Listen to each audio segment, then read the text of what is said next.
and civilians. We also have to confront the violent extremists, the propagandists, recruiters, and enablers.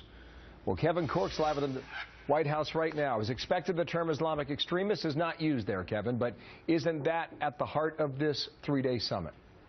In a word, Bill, yes. I mean, let's face it, whether they say it or not or admit it or not, violent Islamic extremism really is at the crux of the issue here, and I think it's fair to say the White House certainly knows that, and you know that they know that because they keep bending over backwards not to say it. I just want to share just some of the bullet points of what they're hoping to accomplish in this summit here. Obviously, they want to welcome, as you pointed out, community leaders from all over the world. In fact, 60 nations said to be represented. They hope to prevent people from being radicalized toward violence.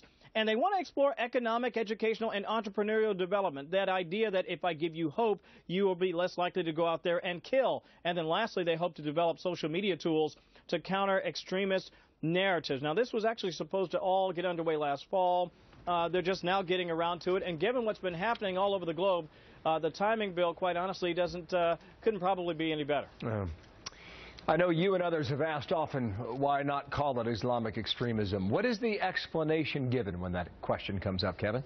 It's a thorny issue, and I want to be careful how I frame this. I've been told by several White House officials it's not that they're unaware of what's happening, it's that they want to be careful not to create this us versus them narrative. All throughout the Middle East, you probably know this, Bill, there's this false narrative that the Americans, that the U.S. is at war with Islam. That's not the case, and so the White House doesn't want to give that any more leg, so they frankly will bend over backwards to avoid using that expression. Instead, they'll talk about plurality, about how you can practice your faith here. In fact, we've already heard from an imam here this morning, and so they want to keep beating that drum that Islam is not the enemy, killers are the enemy, and that'll be part of this summit here, Bill. All right, Kevin, thank you. Kevin Corke setting the table for us this hour there at the White House.